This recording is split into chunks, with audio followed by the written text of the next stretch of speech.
صحیح بخاری حدیث نمبر 1904 میں جو ورڈ ہمیں ملتا ہے، من صام رمضان ایمان و احتسابا غفر له ما تقدم من ذنبی، کہ جس نے روزہ رکھا، ایمان ہونا چاہیے، ظاہر بات ہے، عقیدہ صحیح ہونا چاہیے، عقیدہ نہیں ہے تو سب بیکار ہے، واحتسابا، اور اس کی نیت کیا ہونی چاہیے؟ اللہ کے پاس سے اجر لے، اللہ پہ یقین ہونا چاہیے اس کو، کسی کو دکھانے کے لیے، ریاکاری کے لیے چھپ کر کھا رہا ہو، نعوذ باللہ، ایسا تو الحمدللہ ایک اچھا خاصا مومن، بلکہ ایک ایوریج مومن مسلمان بھی ایسی حرکت نہیں کرے گا انشاءاللہ۔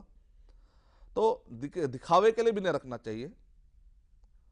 اور کسی کو بتانے کے لیے بھی نہیں، کیونکہ آپ اگر دکھاوا کریں گے، ریاکاری کریں گے تو اللہ تعالیٰ ایسے عمل کو قبول کرنے والے نہیں ہیں۔ تو اللہ کہہ رہے غفر لہ ما تقدم من ذنبی، اگر یہ ایلیجبلٹی اس کے اندر ہے، یعنی سارے کام کس کے لیے ہونا چاہیے؟ اللہ، اور کس کے بتلائے طریقے کے مطابق ہونا چاہیے؟ محمد صلی اللہ علیہ وسلم کے بتلائے طریقے کے مطابق ہونا چاہیے۔ تو کہہ رہے سارے گناہ اللہ تعالیٰ معاف کرنے کے لیے تیار ہے۔ کتنی پیاری اور کتنی عظیم حدیث۔ صحیح مسلم حدیث نمبر 233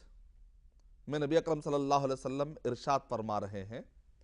کہ ایک صلاح سے دوسرے صلاح کے درمیان مغفرت اور رحمت کے اللہ تعالیٰ نے انتظام کیے ہیں، ایک جمعہ سے دوسرے جمعہ کے لیے بھی اللہ تعالیٰ نے کہا اس دوران اللہ تعالیٰ نے مغفرت کا وعدہ کیا ہے، اور اسی طریقے سے رمضان المبارک سے لے کر آنے والے رمضان المبارک تک اللہ تعالیٰ نے کہا کہ بھئی مغفرت کا آپ کے لیے سامان ہو جائے گا، ایک رمضان دوسرے رمضان کے درمیان مغفرت کا پورا سامان آپ کے لیے ہو سکتا ہے۔ اِذَا اجْتُنِبَ الْكَبَائِرَ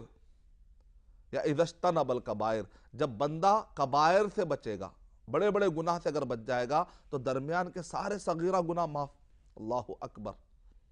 کتنی بڑی فضیلت ہے۔ یعنی ایک بندے کو اگر یہ پتا چل جائے کہ رمضان مبارک جو آنے والا ہے، گزشتہ جتنے بھی گناہ اس سے ہوئے ہیں وہ سارے کے سارے گناہوں کو اللہ سبحانہ تعالیٰ معاف کر دے گا، تو اس مہینے کے آدمی انتظار میں رہے گا کہ بھئی مغفرت کا میں اپنا سامان کر لوں، کہ نبی اکرم صلی اللہ علیہ وسلم نے کیا ارشاد فرمایا کہ اس آدمی کی ناک خاک آلود ہو جو رمضان المبارک کا مہینہ پائے اور اپنی مغفرت نہ کرا لے۔ اب اس سے بڑھ کر بدنصیب انسان کون ہوگا؟ ایک آدمی جب توبہ کرتا ہے، سورہ فرقان نمبر 25 کی آیت نمبر اللہ سبحانہ وتعالیٰ کہہ رہے ہیں 72، 73، 74 میں کہ اگر ایک آدمی فَأُولَٰئِکَ يُبَدِّلُ اللَّهُ سَیِّئَاتِهِمْ حَسَنَات، کہہ رہے اگر ایک آدمی سچی توبہ کرے گا، چاہے مسلم ہو چاہے غیر مسلم ہو، اگر وہ اسلام کی طرف رجوع ہو جائے گا، اللہ کی طرف قرآن اور صحیح حدیث اور صحیح اسلام کی طرف وہ رجوع ہو جائے گا، اپنے اعمال اچھا کر لے گا، عقیدہ اچھا کر لے گا، تو اس کے جتنے بھی گناہ ہیں وہ سارے کے سارے گناہ نیکیوں میں بدل جائیں گے۔ اللہ اکبر، کتنے گناہ ہم نے کیے ہوں گے ہم کو تک یاد نہیں ہے، لیکن اللہ تعالیٰ اس کو بھولتا نہیں ہے۔ وَمَا كَانَ رَبُّكَ نَسِيًّا لَا يَضِلُّ رَبِّي وَلَا يَنسَى، اللہ تعالیٰ بھولتے نہیں ہیں،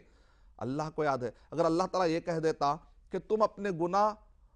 بخشوانا چاہتے ہو تو تم اپنے گناہوں کو یاد رکھو، اگر اللہ ایسا کہتا تو کتنی مشکل ہو جاتی۔